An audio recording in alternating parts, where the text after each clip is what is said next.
Well, good afternoon, friends. Good afternoon. How are you doing today? Hope you're doing well. I hope you're enjoying a bit of an early fall weather here in this part of the world, anyway. And welcome. Welcome to another episode of Conversations with Dune and Friends. Today we have a wonderful friend joining us from uh, south of the border, in fact, but she is a Canadian who normally and prior to a few years ago was living in I think the Halifax area, but so she's coming to us from I think Philadelphia today, and so we have Lea Brovedani joining us, and folks, please join us in the conversation. But let me just maybe do a quick introduction of Lea's background so that you know who it is that you're hearing from for the next hour and a bit here. And feel free to comment and feel free to engage with us, interact with us in the comment section. Lea works with leaders across Asia and North America, delivering programs to increase trust in the workplace. She has developed customized programs to build and grow a solid foundation of trust to increase staff satisfaction and retention and build customer loyalty. As an experiential trainer, she recognizes that her goal as a trainer is to facilitate learning by fostering safe environments where people can be vulnerable and open. Her experience has had her presenting and working internationally in Dubai, Mumbai, Cape Town, and Singapore, as well as across North America, from Nunavut to Florida, and all points in between. She is a trust across America top thought leader in trust for the past 4 years. Her book, Trusted: Secret Lessons from an Inspired Leader, is sold around the world. Her second book, Trust Me: Restore and Belief and Confidence in an Uncertain World, is a how-to book. Can trust be rebuilt is the question. Can trust be rebuilt? How? With a blend of practical advice and research and exercises and links and business stories, Trust Me provides an invaluable insight into this most valuable emotion. Trust Me is a perfect blend of insight and how-to. Now, her specialties include trust and relationship and leadership development, customer service, as well as customer relations and personal empowerment and development, as well as emotional intelligence. So everything that has to do with trust and surrounding trust, we're going to hear from Lea today, and we're going to have conversation and also share other related stuff, as well as getting to know Lea better. So with that introduction, friends, please help me in welcoming our guest today, Lea Brovedani. How are you doing today, my friend? Lea, all the way Really from good. the USA. Well, it's good to see you, Dune. It's a beautiful day here in Philadelphia. And, I just came back from Canada after having 3 weeks. 2 weeks of the 3 weeks was just self-isolating and getting to a point where I could then go out in public and people could trust that I was safe. So it was kind of sad leaving my friends in Nova Scotia and coming back, but it's lovely being here as well. Yeah. So, the joy of international travel during COVID times and the 14 days isolation, and So, I appreciate you spending time with us here today, and maybe give us a bit of a backstory. You were you born and raised in Canada, Lea? I was. I'm an Alberta girl. I was See, I did not know that. I was I did not know born. that. I think it's the Royal Alex in Edmonton.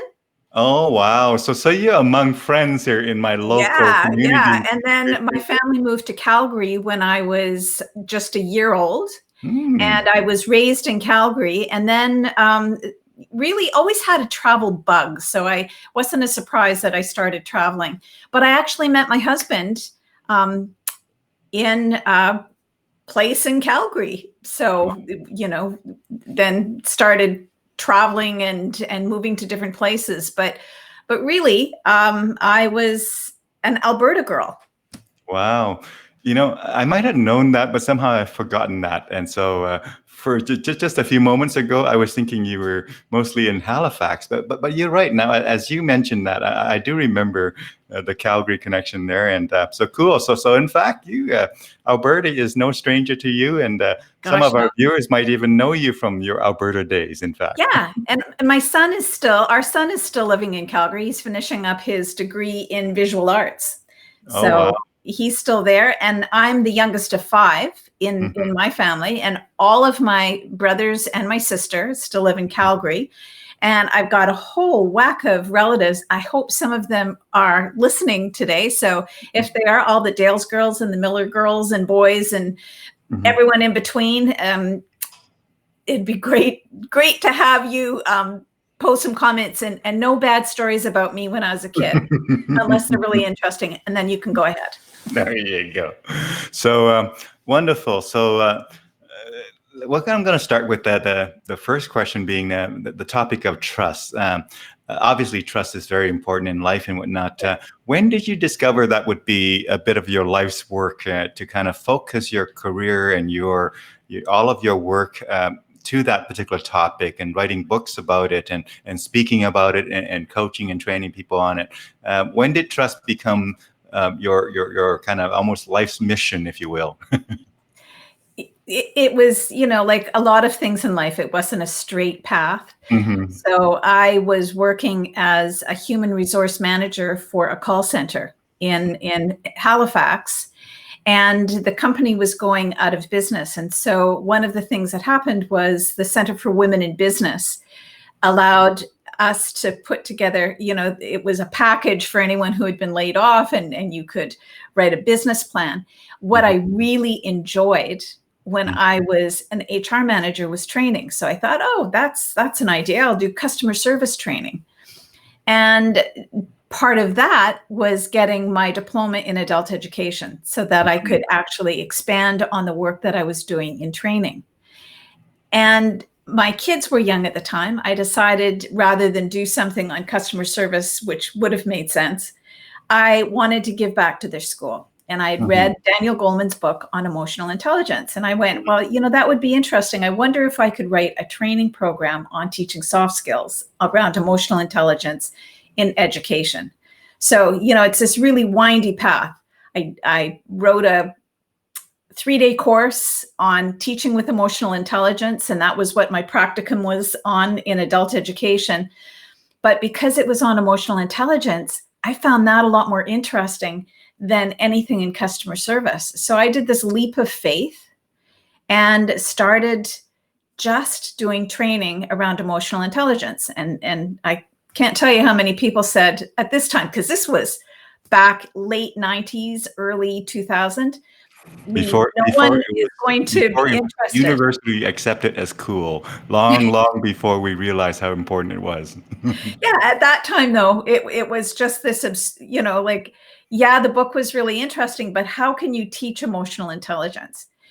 So that was part of it. I started teaching an emotional intelligence, but what it came down to, I you take these paths and you take an off ramp, and the off ramp was, well, what does emotional intelligence have to do with trust? Because so much of what we do in business and everything relates to trust. So that was kind of an off ramp. And it was so interesting because, again, there was just the start of all of the research around trust. So I started studying that, but it was through this lens of emotional intelligence. So, you can kind of see it was customer service, HR, and then emotional intelligence, and then trust. So that really has been my focus for the last 15 plus years. Wow. Thank you for sharing that. And you're right. Many of us discover our quote unquote life's focus kind kind of through some sort of meandering ways, and Yeah.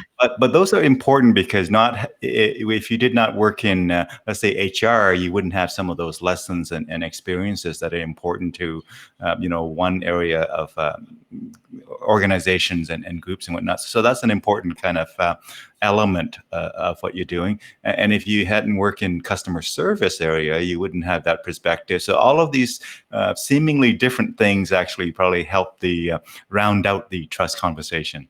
It really did. It really did, Dune. Mm-hmm. Yeah. So tell us a little bit more in terms of your book. When was the first book released? And tell us maybe some kind of ideas from the book, or maybe tell a story from the book, or take us for Sure. a quick tour of that. The first book was Trusted. Mm-hmm. And that came about because of CAPS. You know what it's like, Dean. You're talking to people, and it was this thing where I was told, and I didn't have a burning desire to write a book, but it was something people said, if you really want to be taken seriously as a speaker, you should write a book.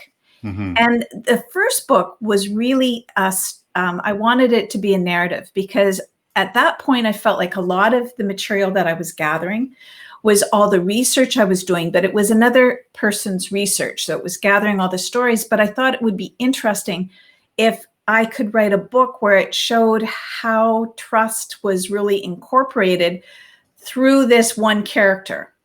And honestly, it was like I used to run and I used to do a lot of short runs and long runs and everything. And when I was running, this character kept coming to me. And I decided that I would write a story of a person who screws up, loses trust, and has to regain it. Because part of what I know to be true is that none of us are perfect. And if we believe that narrative that you've build a lifetime, it takes a lifetime to build trust, and you make one mistake and it's lost, oh my God, we're all doomed. So I wanted to write a character of someone who had actually screwed up and rebuilt trust.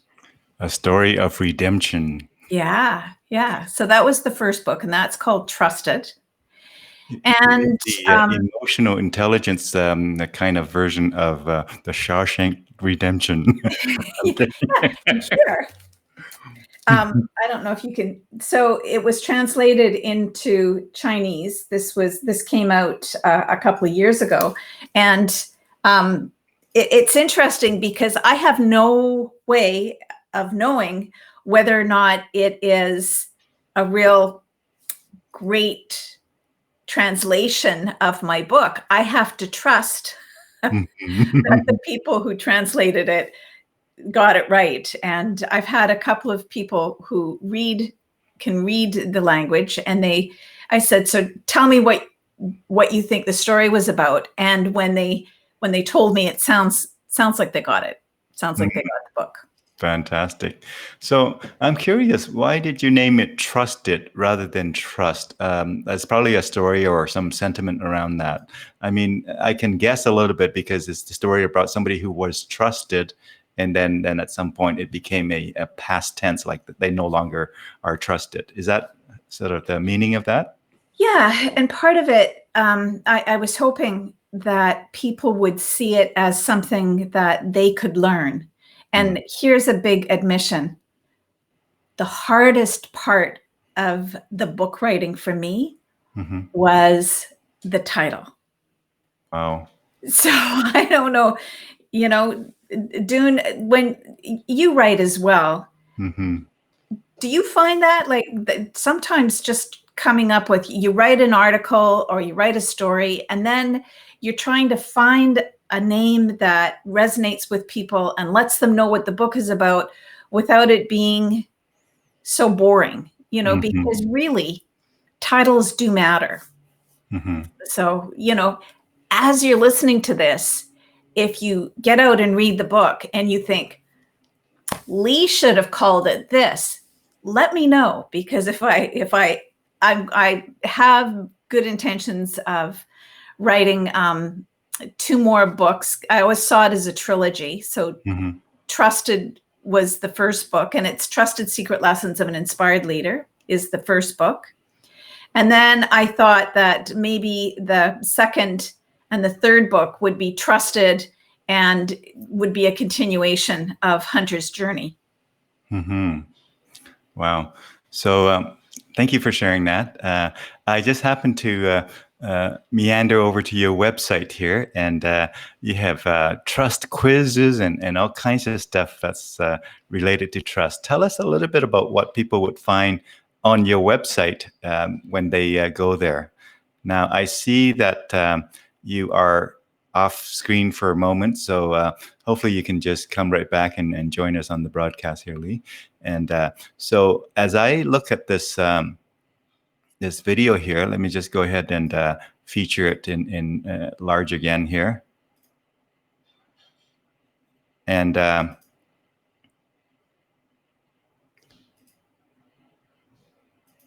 wow, trilogy on trust. That's a little bit of a project there for you. And you know, on her website, certainly she has blogs that could be read there. And let's just check out the books here. And so Trusted Secret Lessons from an Inspired Leader right there. And now I'm curious how many languages it's in. And at least two, I understand, at least in English, and sounds like Chinese is the other language. And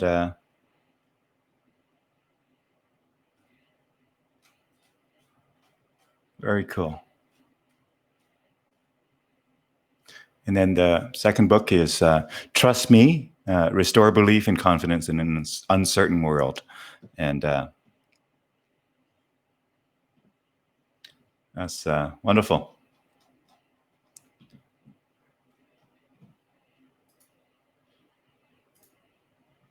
So I'm just checking to see if Lea is able to come back here on the broadcast. You know, there's so many technology components involved when you're doing live interviews across different, in this case, different countries.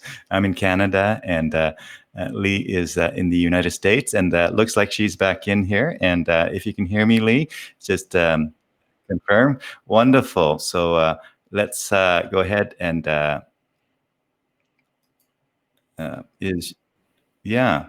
let's see if we can have you back. There you are. Technology gremlins, you know, it happens. So yeah, it was interesting because I could hear everything that was going on, and obviously, so that's the wonders of technology. You know, like you can trust it at times, and then there's other times when you need someone like Dune who has a lot more experience and gives me great cues, like maybe refresh.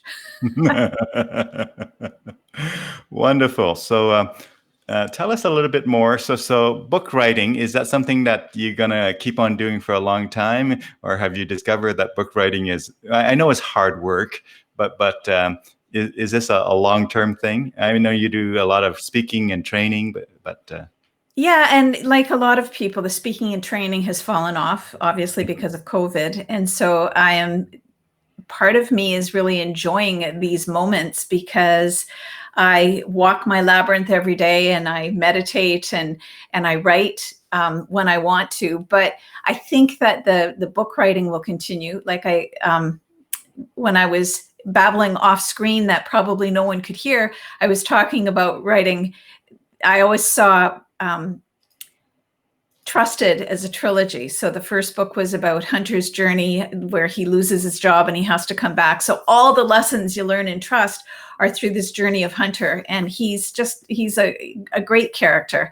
And a lot of times, and this was surprising to me, is that there were times when, honestly, when I was writing about what he was saying, I felt like he had part of my brain that wasn't mine. And I was just writing what this very strong character would dictate. which makes me sound a little wacky, but it's true. And Hunter still has a lot of lessons that he can teach us. Yeah. So Hunter kind of took over at some point, and yeah, he did. Yeah. It's like you were serving Hunter. By the way, how did you come up with that name? Was it there's any backstory behind how you decided on Hunter as the name? Yeah, Hunter was my father's name was Harry Burkett, and so there is a character in the book that is Harry. In fact, most of the names they're either friends or relatives, and so it's kind of a way of sneaking a hello to some of the relatives. And Hunter was, to me, just made me think of my dad. And even though the character was not like him, though, and so it couldn't be my father's name, but it was more Hunter Burkett. And my maiden name is Burkett, so it was just a nod to my very lovely dad. Wonderful. Now, you mentioned the labyrinth there. I'm going to bring up a photo or two of that, but tell us, who built it for you, my friend? So it's something that I discovered I loved when I was on a course, and they had a labyrinth that we could walk every day. And it was, for me, the best kind of meditation, because sitting for a long period of time, although I've trained myself to do it, I found that walking the labyrinth was the best meditation, because it was like a walking meditation. So I had told my husband that I had always wanted one. So while I was up in Nova Scotia looking at our forever property to build our home, he was building me a labyrinth. So I came back. My birthday was September 26th, and I got home on the 25th. And the 3 weeks that I was gone, he was building this absolutely amazing labyrinth. And so it's the kind of the back part of our property, and you can see there's an entrance, and I find it just the most wonderful way of meditating. And for those of you who aren't familiar with a labyrinth, and for those who are, I mean, my process is, when I get to the entrance of it, it's you enter and you release. And so palms down, you just release anything that you're holding on to. And so all those thoughts that bubble up of, got to do this, you allow those to release. And then when I get to the center, which is the platform, and I can sit there, I take my meditation pillow, and I have my singing bowl, and I hit the bowl, I listen to that beautiful tone, and then I sit, and the center part is going within. And so it's taking all the things that I released, and just really trusting that silent voice that's inside of all of us. So after I've meditated, then I leave. And that's the third part of the journey, which is, how do I integrate everything that I've learned in this time in my labyrinth into the world? And so it is just, just this wonderful time of self-reflection, and it gets towards trust. So for me, the most important part of trust is self-trust. And being able to meditate every day and walk my labyrinth, to me, that is the perfect way to anchor my own self-trust. Wow, that's fantastic. And again, say hi to your prince, Mr. Rick, for me, because Rick, he also is quite good with technical stuff. So I'm sure he helped you with some of your setup there on this particular. Well, cool. Well, thank you. I know you guys have done a lot of travel internationally together as well. And so switching gear a little bit, tell us about when you travel to Dubai and Mumbai and do speaking and presentations and consulting, whatnot there. Do you have a story or two about that experience of being in those countries that are obviously quite different than Canada? Oh, yeah. At the heart of it, though, when you meet people and you get to know people, it doesn't matter where you're living in the world, you find that the things that are important to us are important universally. So most of the people that I met have family. They have kids, they have parents, they have grandparents and aunts and uncles. And you find out that universally we can trust that when you get to the heart of people, things that are important for us are also the same things that are important to them. We lived in India for a year, which was just a fabulous experience, and made lots of friends. And of course, when I was moving to India, I joked that I was going to take yoga, get certified, sit in an ashram cross-legged and chant Om. And I did, but I found that when I did it, it was no longer something, it wasn't a cliche, it was very deep and meaningful.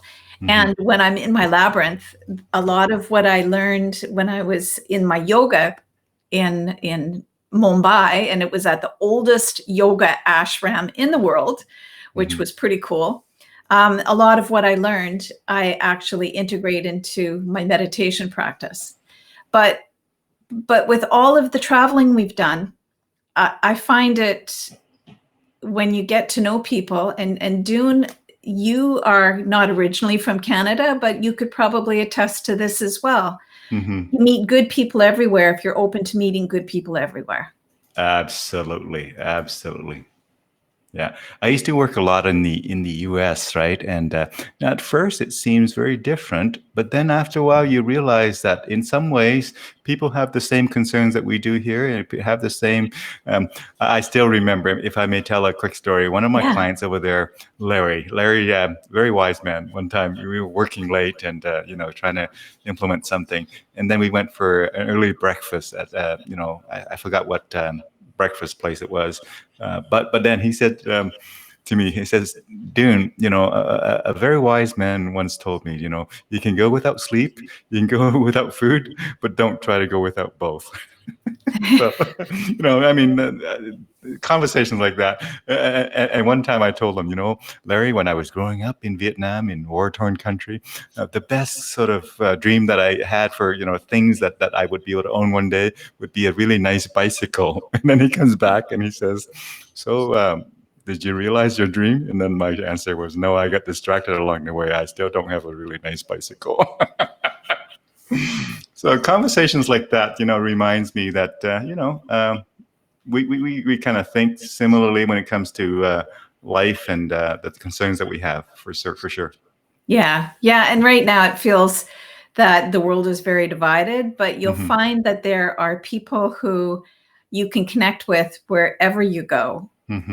So really just find what connects. If you want to trust somebody, and it's the same with family.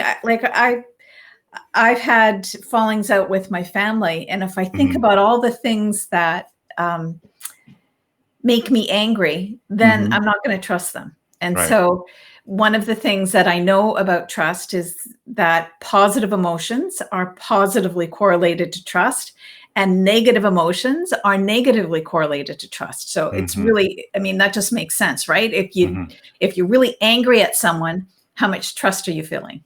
Right. So if you want to build trust within your family, especially, then try and remember the times when you were getting along, and try and remember the times when they might have done something that was really wonderful. And then find a way to have a conversation without anger to help grow trust. And a lot of times, there's some times when you might want to say goodbye to relationships, but you can help it. Yeah. In other words, trust is really a combination of other emotions, if I could say it that way. Does that sound about right? Yes. Yeah, it is. And it's behaviors, it's values. And so we are more likely to trust somebody who has similar values to ours. We're more likely to trust somebody who, if I were to ask you, Dune, who are the people that you admire the most? And then ask you to break it down and what are the values that those people have, then I would be able to, in very quick time, find out what your values are, because what we admire in others are the values that we hold dear. Mm-hmm. And that's probably also explains why when we meet new people, it's so important to find common grounds. It's so important to even in small talks, really get to the, oh yeah, we're both in Alberta. Oh yeah, we both went to below, because the more commonality or common points that we have, the easier it is to trust somebody, I think, right? Yeah, absolutely. We're gonna, maybe if you go to the second book, tell us a little bit more about the second book. What caused you to kind of name it that way, and tell us a bit about This that. one? Yeah, you bet. And read us the title again so we can hear it again. So this one is called Trust Me, and it is Restore Belief and Confidence in an Uncertain World. And one of the reasons, like, trust me, is I use that because it's a real hook. If someone says to you, "Don't trust me," what's your reaction? Yeah, not sure yet, right? Yeah, usually it's the opposite. So I wanted people to look at Trust Me and go, "What the heck?" and pick it up. And part of it is, what if we could turn that around, and so that when someone said, "Trust me," you actually could. So if you could restore it to really be what it says, that if trust me meant, here's what I am doing so that you can trust me. And so I really wanted people to understand what that was. And so a lot of, there's some stories from people that I admire a lot. There's, examples from when I was traveling and having opportunity to meet people from other countries. There's some stories about highly trusted leaders, people like Harry Harrington, who is the CEO from a company called NIC, which is down in the United States, which is $1 billion corporation, which does all of the networks for any of the portals for many of the government offices in the United States. So if you're paying for something and it's a US website, you're probably using NIC software and a lot of their programs. And they go a lot further than that. Anyways, I got to know about him because I was reading an article in the New York Times, and I was going to be speaking at Harvard at a conference there. And I thought, I need a story. I need a story that is like something that's happening today. And so I read this story about Harry, and I thought, oh, I want to interview him. And so I had this opportunity. And so that was probably about 6 or 7 years ago. So I've kept up with him, and I've had other conversations with him. And the way he leads is, to me, an example of how to build trust. So I had, people like Harry, and then there was some other stories. A good friend of mine was set decorator on the movie Unforgiven, which got an Academy Award nomination. And so she got an Academy Award nomination for her set decorating and went to the Oscars, and like all of her stories and her journey. And so there's some really, I think, really interesting stories about really interesting people in the book. Wonderful. Now, you said something and it just rolled off your tongue, but I want to highlight it. You spoke or presented at Harvard. Is that right? Oh, so here's the thing. The conference was held at Harvard. Doesn't it hold magic? No, it does. Just Yeah, saying, absolutely. Yeah. so it was a conference held at Harvard. It's not like they said, Lea Brovedani, come speak at Harvard, but it's the magic of speaking at a conference that's held at Harvard. Oh, absolutely. I would love to be on the grounds there. Well, tell me, was there one thing that stood out as you were there in terms of an interesting observation that you had while you were on the grounds of Harvard? All of us who were speaking were just like, I think there really is so much credibility and trust in the Harvard name. So it really was an opportunity to meet people who kind of were part of that. And then some of the keynote, because I was, and Dune, you know the difference. I was a breakout speaker. I was still thrilled to be there. But the keynote speakers that were on the stage were just absolutely amazing and bringing new ideas that you just go, holy crow. That, you know, like having that opportunity to learn from people, and then just walking around the campus and walking around the area, there was a feeling of, well, I was a little bit in awe. It was like, holy crap, you know, we're here. But yeah, it's just the reputation that has been built up is pretty amazing. So just being able to say you're speaking at a conference that's being held at Harvard. People don't hear it was a conference that was held at Harvard. They just hear, whoa, you spoke at Harvard? And then they have to say, at a conference that was held at Harvard. Yeah. Well, that's cool. Love it. So I'm going to bring in some photos in just a couple minutes here. But before we do that, tell us about what got you to the the United States in terms of moving there a number of years ago. Tell us a little about that journey there, if you could. Sure. So I can work anywhere, and especially in the speaking business, there's a lot more opportunities to speak in the States than there is in Canada. But for the first little while, for the first 4 years I was here, I actually couldn't speak in the States. It was better for me if I would have stayed in Canada, because moving here was a function of my husband Rick's job. So he was recruited by Motorola to be head of exploitation for all of Motorola worldwide. So that their head office was here in Philadelphia. So it wasn't until I got my green card, which took quite a bit of time. And for whoever, if you think it's easy to move to the States, it really isn't. It really isn't. There's a lot to it. And so it's been the last 4 years that I've actually been able to work and recruit and have my own company here. Before I had to kind of operate out of Canada. So I did more traveling back up to Canada to speak for the first 4 years that I was here because I wasn't allowed to speak down here.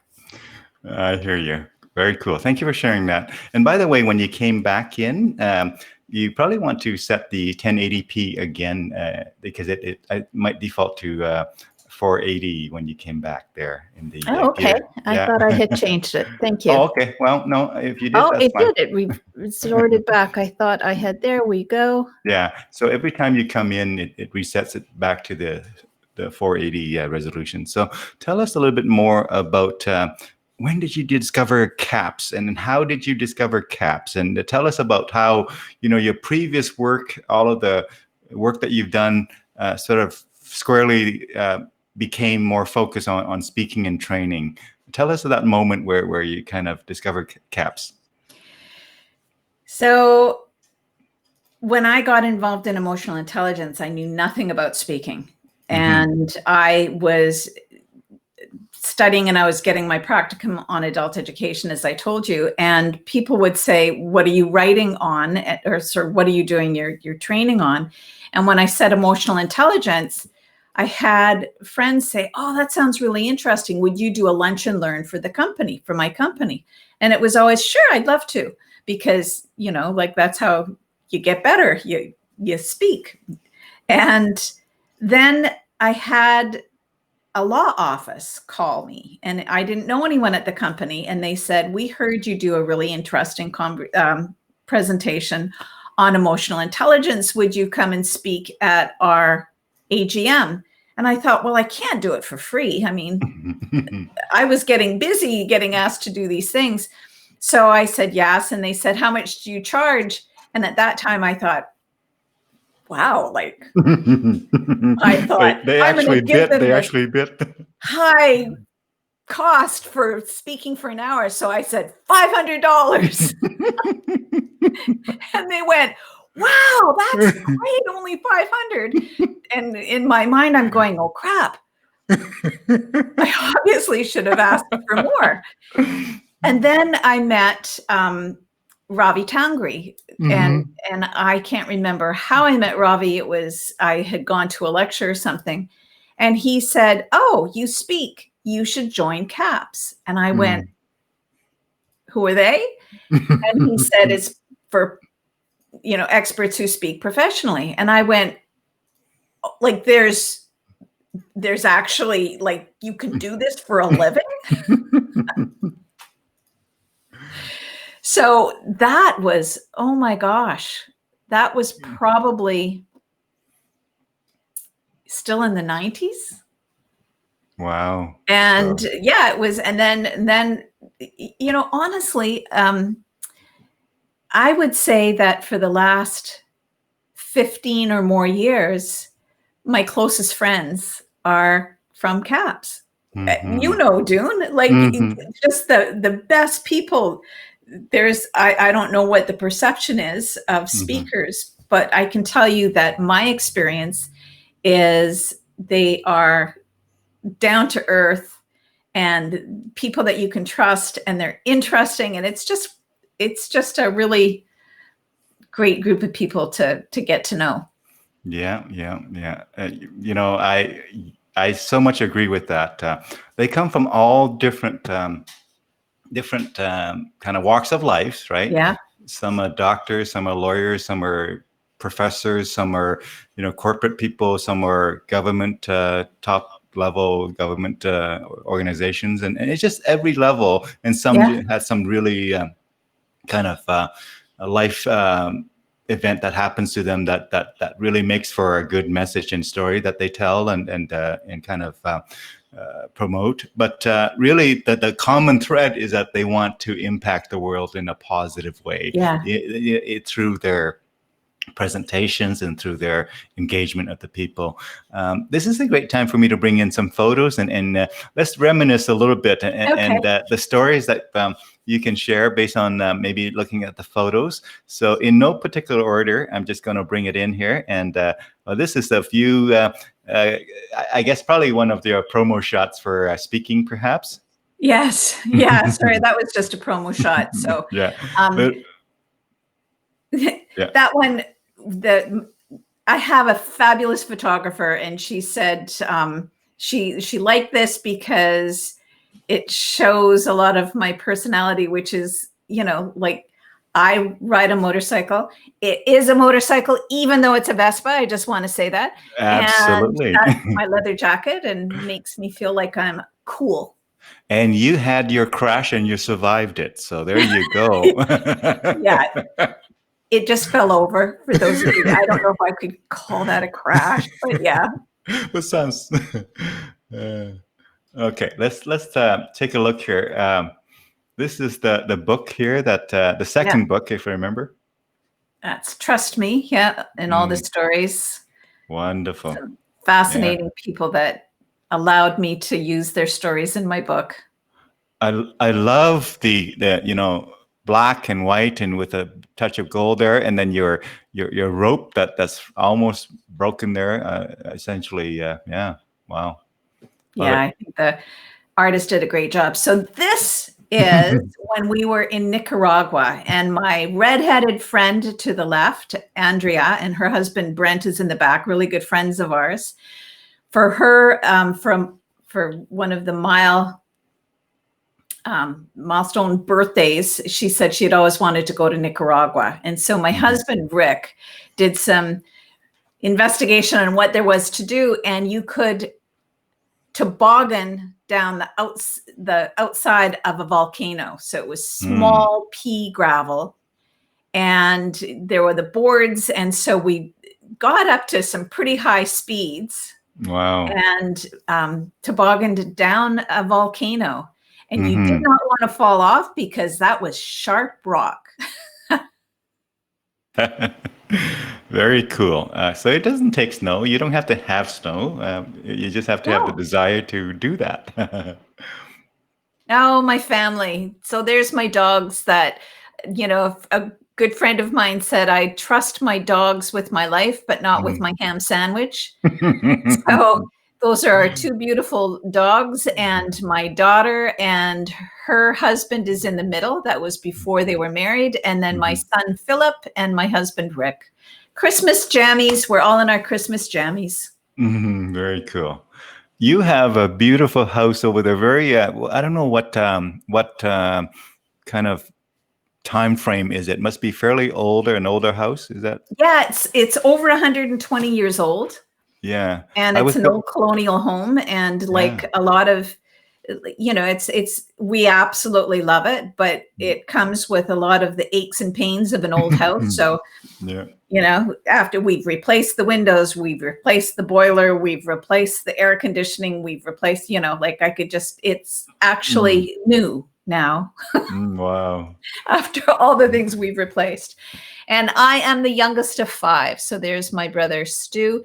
This picture was redone because when we were little, and I should have given you that picture as well. When we were little, we had a picture done, and it was the 5 of us. And so this was done for my mom's birthday. And it was just kind of redoing the exact picture from when we were, I think the original one, I was like 1 or 2 years old. So it's my brother, Stu, myself, my brother, Brian, my sister, Bonnie, and my brother, Murray. So just fantastic. Now, did you guys wear black and white, or did the black and white photography just converted it? Yeah, I think we all wore black and white just so we could, And then, of course, it was a black and white photograph. Yeah, I love it. And now, Trust Across America is I'm affiliated, or an organization I believe in. It was created by Barbara Brooks Kimmel, and there are people from around the world. So there's less than 100 of us that are top thought leaders in trust. So a lot of the names you'd probably recognize, like Stephen R. Covey, who wrote, I'm trying to think of Stephen's book now, which just jumped out of my 7 Habits? No, that was his father. So this is Junior, and he wrote,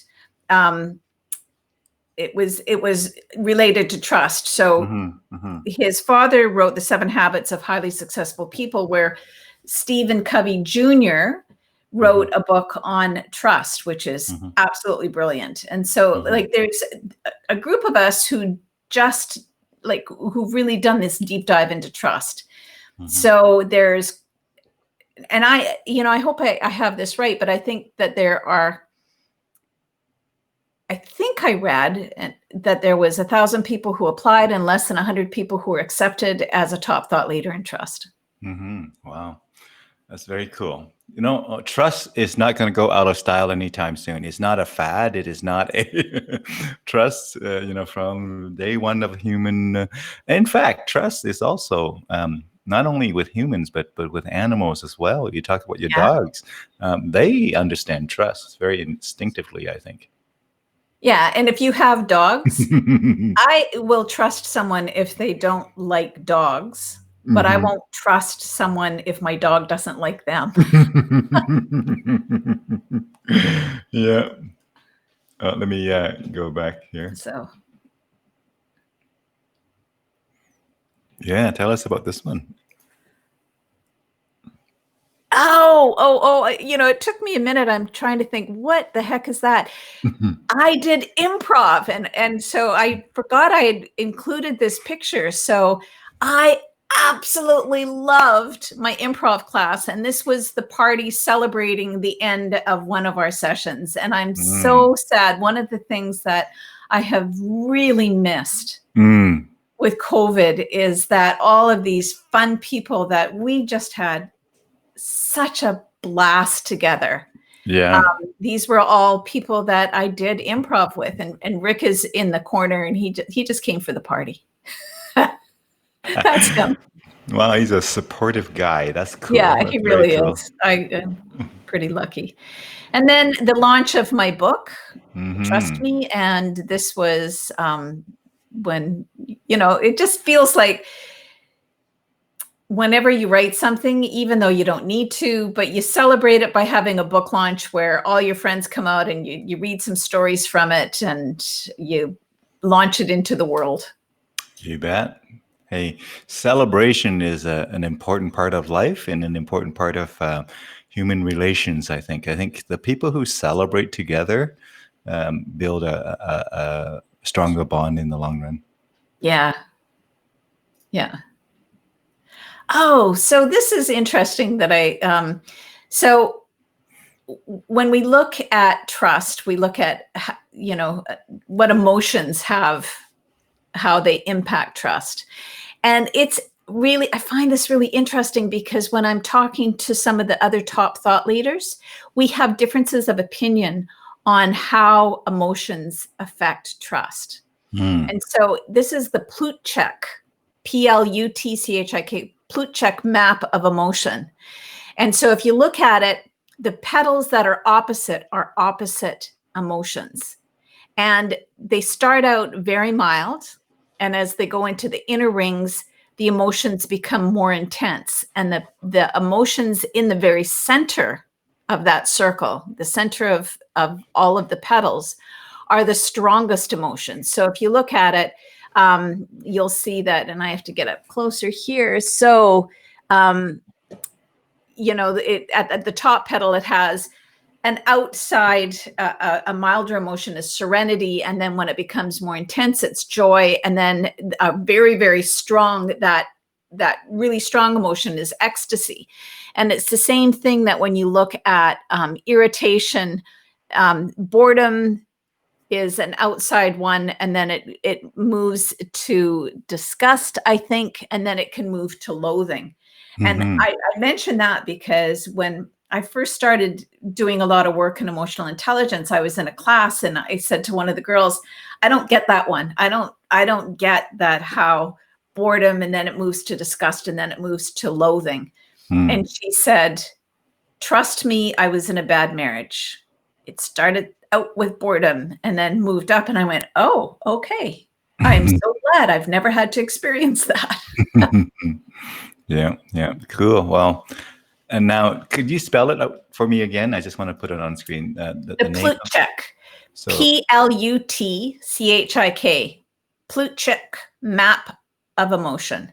So the scientific journal will give you, if you just Google Plutchik, you'll get this map, right? And it's really handy for any of you trainers if you're trying to. I mean, there's other maps out there that describe emotions, but I find that this is one that most people can agree on. It keeps the emotions very simple. Yeah. Did I get it right? Obviously, there's a lot more emotions. You'll see that in between the petals are the complex emotions, and it's a combination of the two center emotions. So if you look at it, depression is, or disapproval is, a combination of distraction, and I can't read it because it's too small.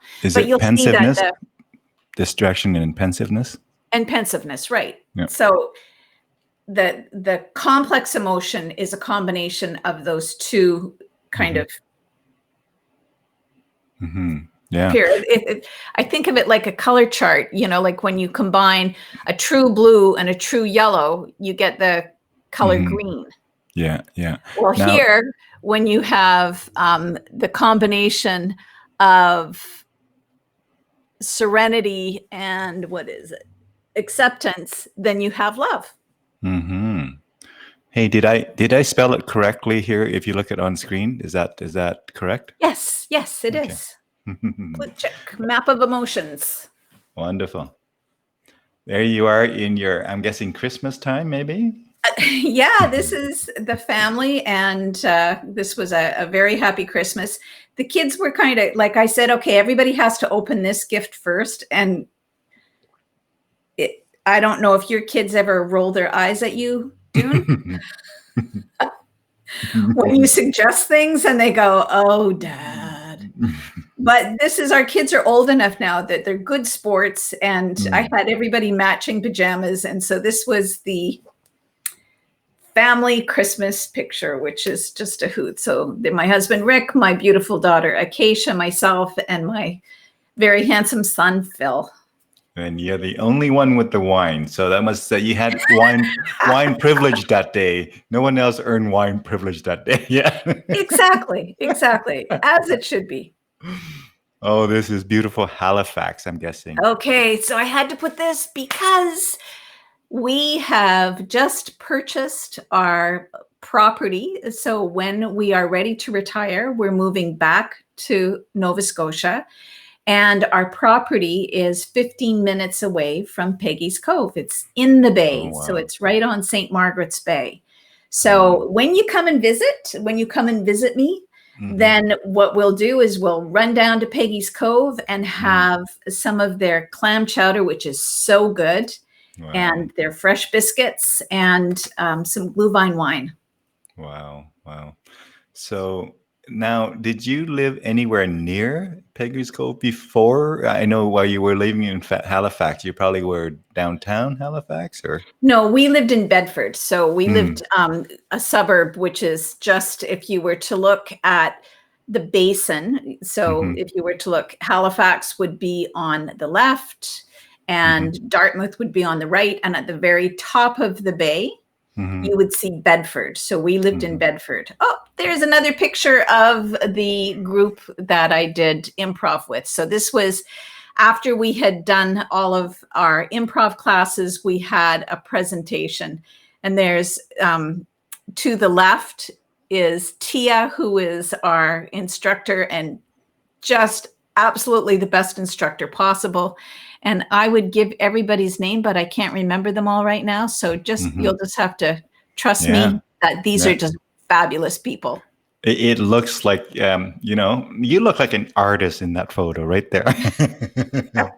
You earn your artist rights just by hanging around with, again, improv. I think is an awesome skill development, and it's just a lot of things you can learn from doing that.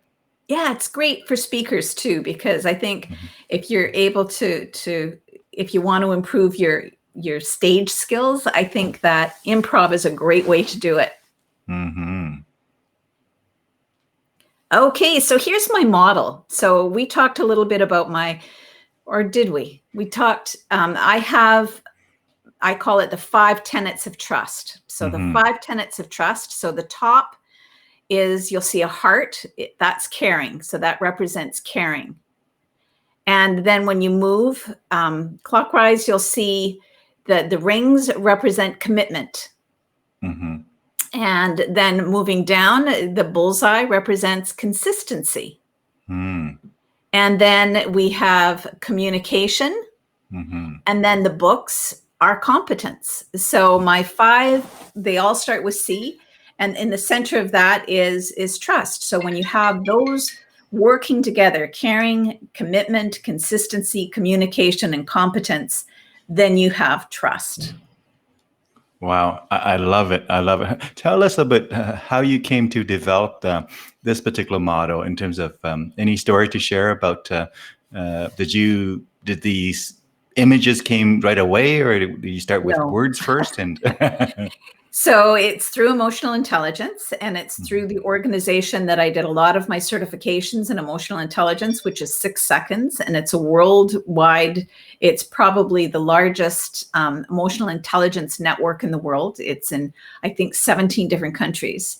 And Mhm. I went to their first conference in 2000 in Mhm. California, and then started taking. I did the um, certification 1, certification 2, Yep. certification 3, masterclass certification. It took all of the certifications in any of the emotional intelligence assessments. And so it was in one of the courses, they talked about trust was caring, commitment, consistency, and competence. And so I worked with that for a while, and I felt that what was missing from the model of trust was communication.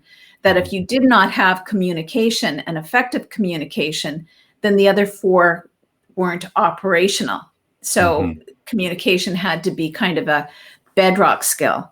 So it Mhm. was really taking something that I had learned in one of the classes, diving deep and expanding, and maybe taking what I had learned in their class and then really expanding it and going deep with each one of the 5 C's. Mm-hmm. Yeah, that's wonderful. That's wonderful. So there's the book again with the key and wow. That was the first book. Yeah. Yeah, yeah, and I love the colors as well. Very, very simple cover and very striking cover. Oh, thank you. Mm-hmm. Again, that's just from the book launch with my husband in the background. And do you, obviously it's probably available for electronic downloads as well, or do you always? yeah, you can get it Amazon, and you can get the Kindle and Kobo version. Mm-hmm. Yeah, and then just some pictures from the book launch. Good friends. love it. Yeah, beautiful. Yeah, just some of the from that. Had entertainment, had food, entertainment, and champagne to celebrate. There you go. So you didn't skimp on the entertainment. Entertainment is always good. Yeah, no, he was great too. And then there's just another picture of the. Mm-hmm. Wonderful.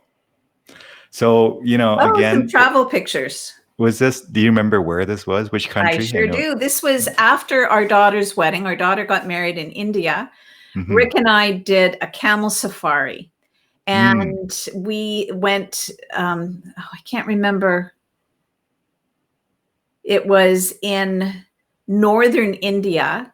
And we went out into the desert. So we rode for, I think, 6 hours on a camel, because I said, I don't want to just do a camel safari where you ride around on a little ring and there it is. And they went, oh no, it's not that. We rode into the desert for 6 hours and it was very dusty. So I ended up taking my scarf and just wrapping it around my head, just because it was kind of cold and it was really dusty and there was lots of sand. So this was when we had ridden to the site where we slept underneath the stars on mats after we had gotten off of the camel that we had ridden for 6 hours. Wow. Unique experiences for sure. Oh, and this is my daughter and I had done Torres del Paine in Chile.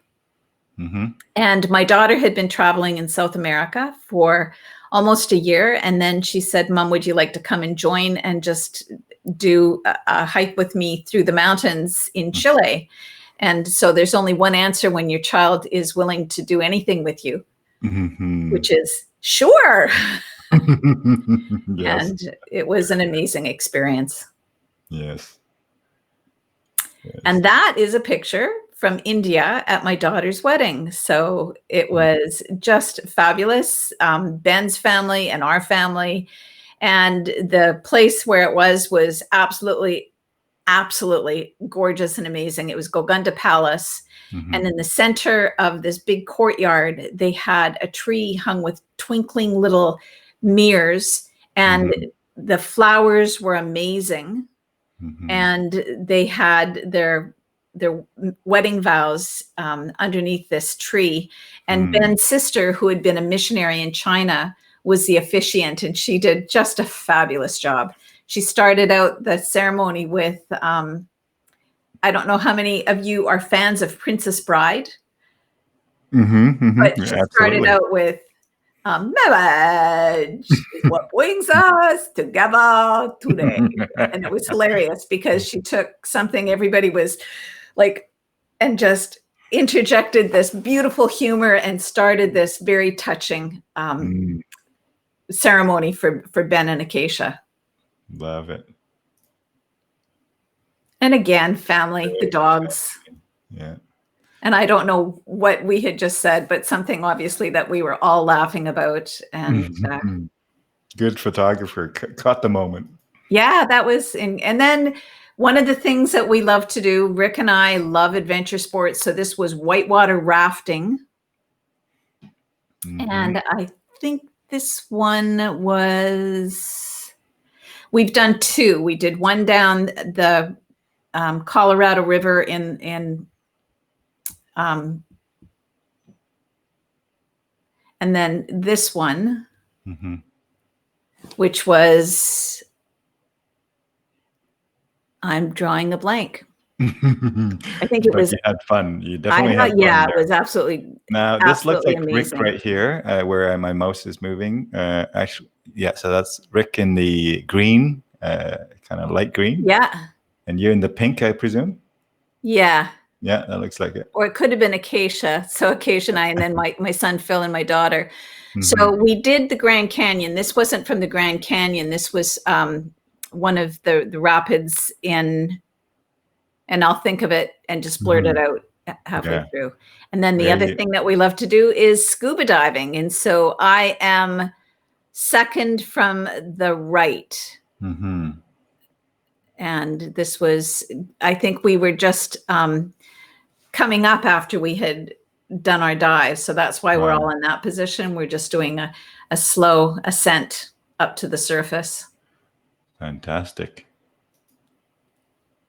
I bet you there's some trust involved when it comes to scuba diving too. You know, you trust your equipment, and you have to completely, in some of the places that you go to, I don't do anything. And I've had someone ask me once, because I've done zip lining and scuba diving and whitewater rafting and skydiving and bungee jumping. And someone said, "Do you have a death wish?" And I don't do anything that I feel that I could get hurt. I do a lot of research, and I trust the people that I'm diving with, and I give them my trust. So I'm not trying to second guess them. I look at their reputation.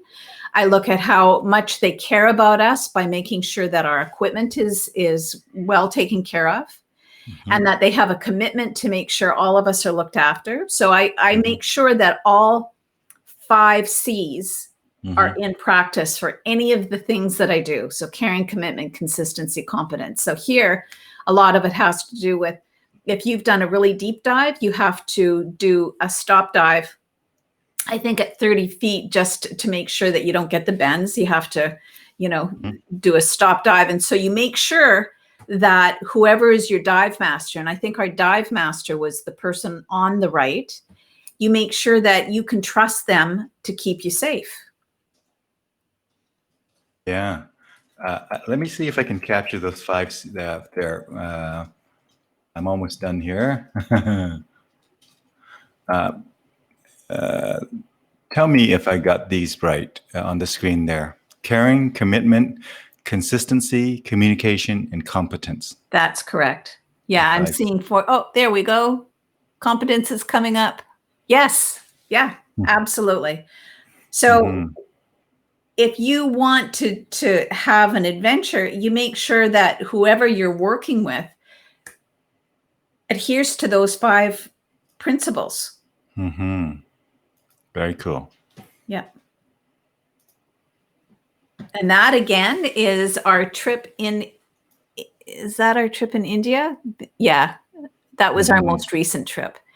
It was so much fun. The camels were released each night to go and eat and wander around. But what they did was they hobbled them. So they had ropes around a front leg and a back leg. And it was enough for that they could move around and walk, but they couldn't get into a full gallop. So it limited how far they could go.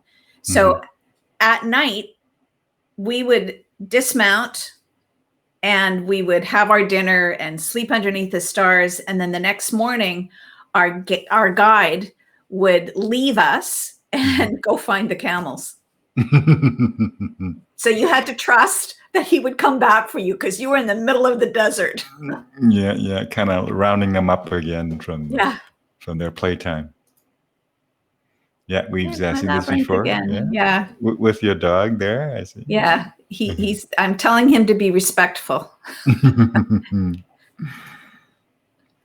I recognize these some people. Of the Caps friends. So you recognize some of those people, don't you, Dune? Absolutely. That's Mike and his wife there, and Stephanie Staples.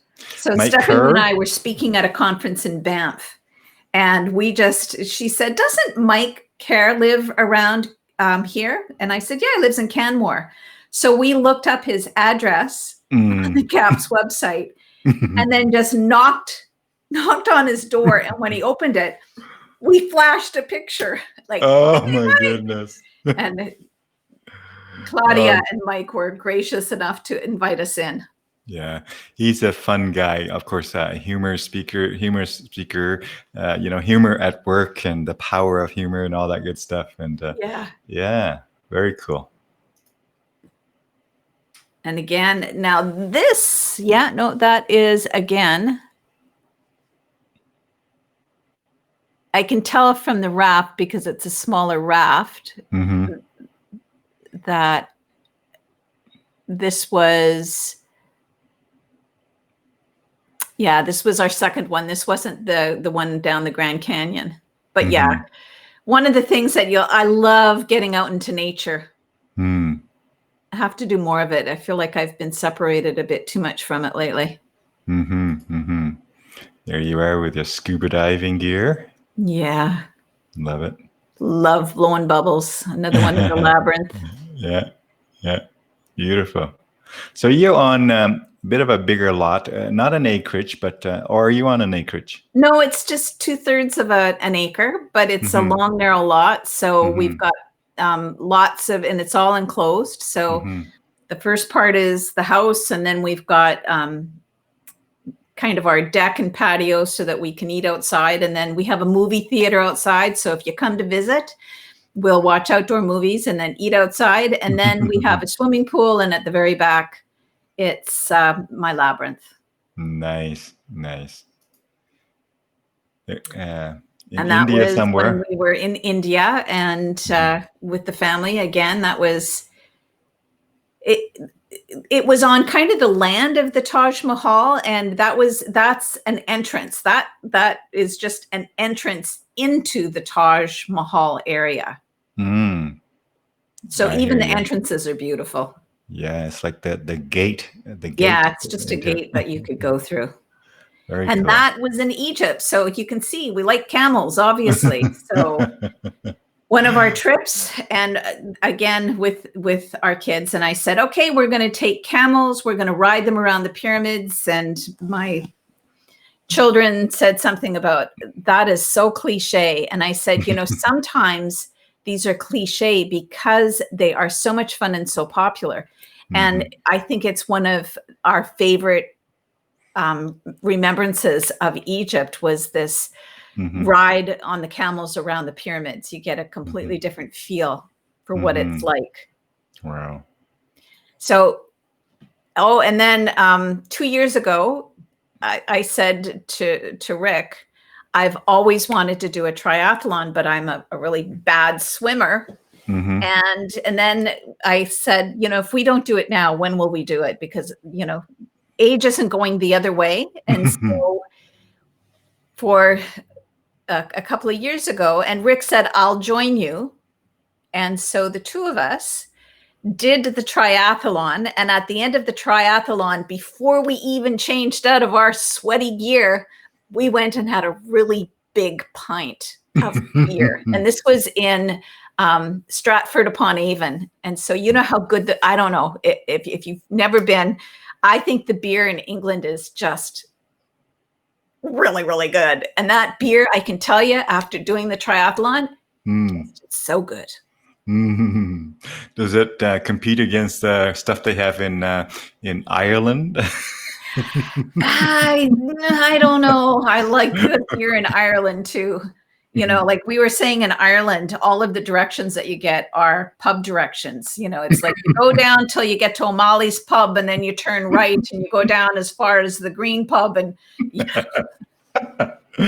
Very cool. Well, I had some, working with some vendors one time, and they were based in, Ireland, and it's when we had an outing there, they definitely have taste for beer and things like that. Yeah. And just more dive pictures. There's a zip line there. Yep. Very cool. Now, so thank you for sharing those photos and the stories that go along with them. And I wanted to ask you maybe a different question, and then we're going to, kind of do some more stuff here. So back to the topic of, your professional work with trust. And I guess in a sense, in terms of trust, do you work with much with your community or mostly organizations, larger organizations? Is it smaller organization? What's your typical kind of groups that you work with? What I found is, I've spoken at conferences for large organizations like Help Desk International, which has one of the largest call center conferences. And they used to hold them in Las Vegas. So, that would be one. But then when I do training, I find that it's usually smaller organizations, that a lot of the large organizations hire the big name companies. So an average company that I'll work for is anywhere from, 20 to 40 to 300 people tops. And I'll do that kind of thing. So SME, small, medium enterprises. Yes. Yeah. Cool.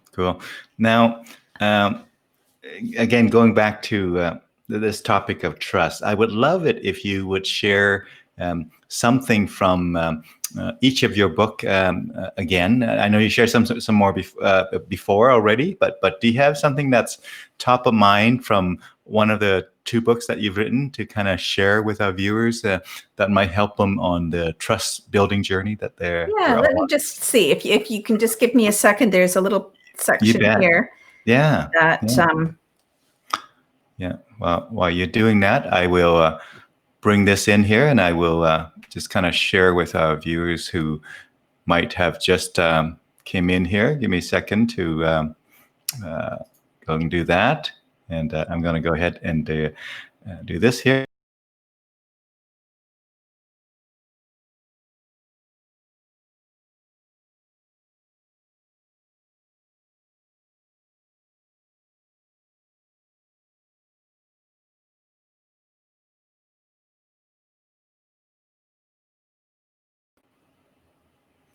Hey. All right, you got a story top of mind? Yeah, one of the things that I've had a lot of people ask me why I don't have telling the truth as part of my model of trust. So I'm going to just read the little passage here. So when I'm teaching or speaking at a conference, I often ask people to give me their definition of trust. And inevitably, someone will say to me, well, trust is about telling the truth. While I don't, of course, condone lying and deceit, telling the truth is not part of my trust model, largely because truth isn't always clear. I've often seen people think they are telling the truth when in fact they're just stating an opinion and beliefs that may not be true at all. If truth is based on verifiable facts, we can confirm it by researching evidence. So a fact that can be checked out would be, as of 2013, there have been 57 female astronauts compared to 477 male astronauts. However, if we use this fact as a basis for judgment, such as that women are discriminated against in the astronaut program, we may no longer be telling the truth. It may be true based on the facts, but we can't be sure. It's an opinion. And we trust people more who share our opinions, and we distrust those who don't. Often we trust people who share similar beliefs.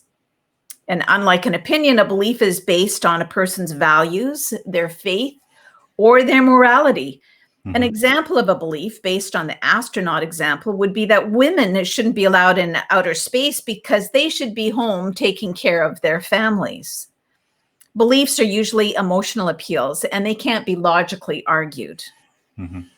So what do you mean by your truth? Are you giving me a fact? Are you giving me an opinion? Or are you spouting a belief when you think you're telling the truth?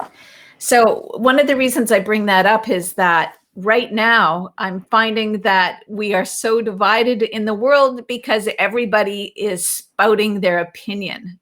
And it would be just absolutely lovely if we could just accept the fact that I respect your opinion. I might not agree with your opinion, but I respect the fact that you have an opinion. And if we're going to discuss things, then one of the harder things is even facts now, like there's alternative facts. And so I don't put it as part of my trust model, because whether or not I trust you might not have anything to do with a fact, an opinion, or a belief. Yeah, no, I hear you. So thank you for sharing that. And you brought up a few other important elements along the way as well. And I so agree with you that we all need to embrace the idea of, I don't need to agree with you on everything. So my trust and my respect should be based more than just agreeing with you on everything. And the moment you say something that I disagree with, all of a sudden I find myself no longer placing trust in you. I think that would be, in my opinion, a tough way to live, because so if we believe trust is an important part of productive life, trust is an important part of allowing us to do what we need to do, then let's not burden it with too much stuff to the point where no trust could ever be had by anybody, because that would not serve anybody to basically disable the ability to trust by saying I will not trust somebody the moment they have an opposing opinion from me on a certain topic. Absolutely. Yeah, I hear you. So thank you for sharing that. And, I'm going to ask this other question here. When I reach out to you, Lee, and said, would you like to chat for an hour and a bit with us here on this broadcast? And you said yes. Were there areas that you want to discuss that we haven't gotten to yet, my friend? Were there kind of stories that you want to tell that you haven't done so, based on how the conversation went so far? No, I feel like we covered some of the high points, and I had an opportunity. Now I want Dune to interview Dune, or have a conversation with Dune, and I want to see all the things that are important in your life and be able to share that same brilliant time with you, because I know that you've had such an interesting life. Thank you. And, diversity and adversity and all of the different things certainly contributed to our development. And I certainly had some very obviously difficult times growing up in different parts of the world in a different time and all that. But I'm just so grateful for what we have. And I'm so, life is just so wondrous to me, and life is so what's the word, magical. And so I love opportunity to talk to folks like yourself who are really deep into reflecting, about important topics such as emotional intelligence and such as trust. And there'll be maybe another conversation where we go further, into my own thing. But on this one here, I would love to hear more from you on perhaps, emotional intelligence. So backing off from the trust focus for a moment, prior to going into trust, you spend a lot of time with emotional intelligence. Do you have some insights around emotional intelligence to kind of share with our viewers as we head towards wrapping up this conversation here, Lee? Yeah. Well, there's a lot of different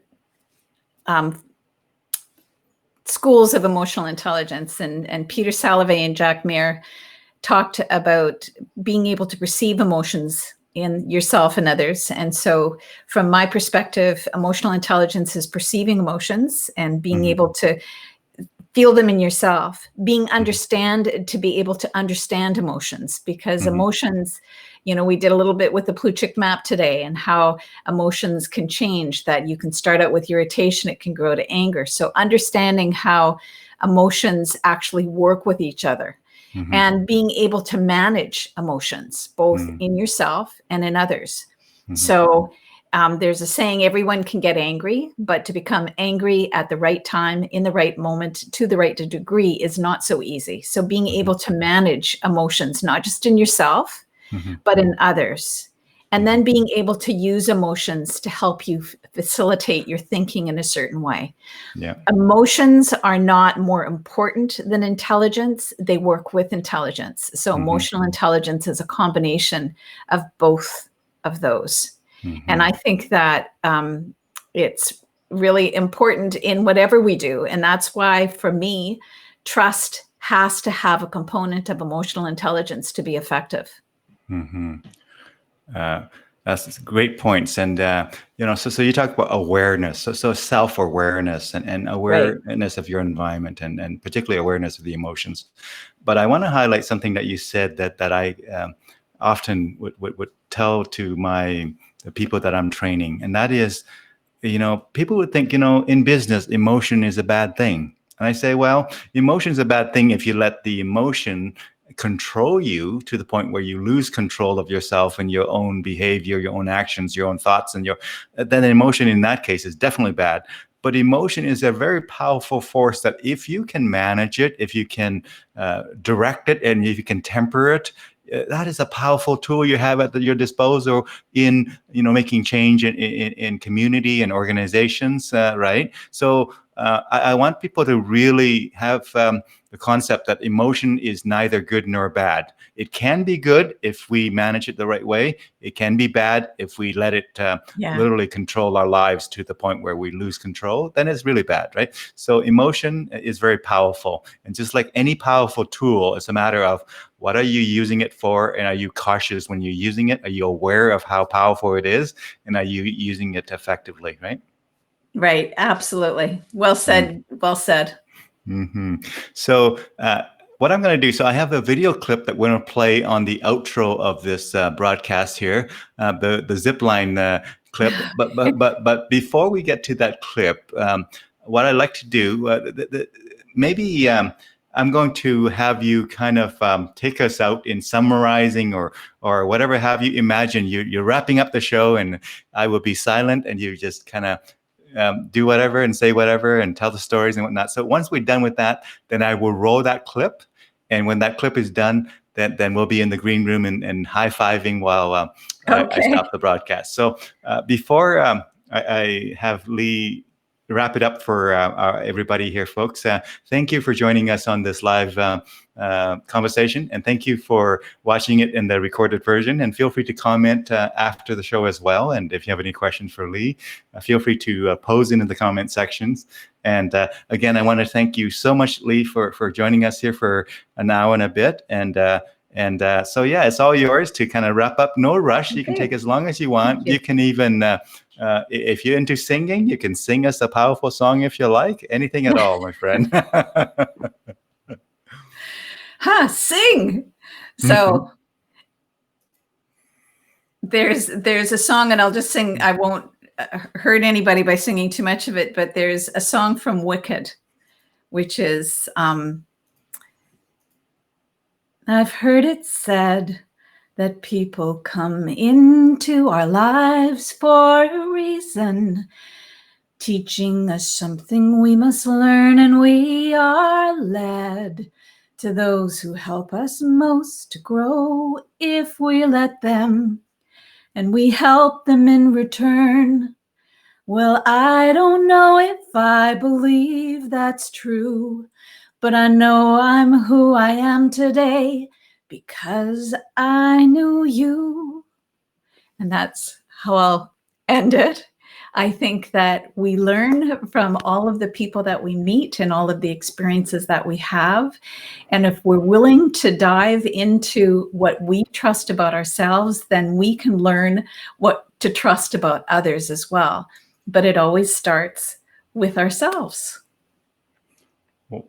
Wonderful. Thank you so much, Lee. I'm going to roll that clip here. Maybe cue up, tell us about this clip, and then I'm going to let it run probably for the whole duration, actually. Okay, so this was a zip line. We found that when we did the triathlon in Stratford-upon-Avon, that not too far away in Wales was the longest zip line in the world. And so being someone who, like both my husband and I, love to have adventures, and I was a little nervous because, as you will see, this was a very high and long zip line, but it's all about trust. I trusted that I would be safe. And so I hope you enjoy just the experience of going through the air on this zip line with me.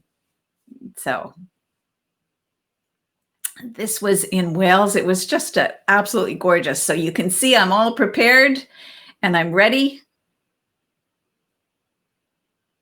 And they've got me in the harness. Okay. This is the beautiful road to the site. And now you can see from down below, and I'm hanging, and then they're going to make sure that I'm on the line, release it. And here's the center that you go through. You have to wear a helmet. Like, seriously, if you're going to smash going 30 miles an hour head first, how much is the helmet going to help you? But it felt safer. So that's me, ready to go. And then they lower the bed. You're hanging in this, it's almost like a sleeping bag kind of thing. And then they release the brake and you're off. And that's where you're flying over. And you're really going fast, I can tell you.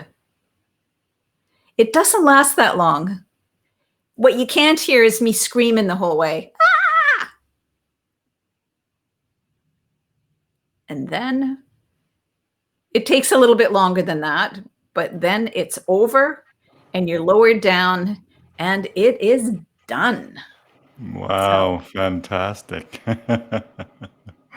Yeah.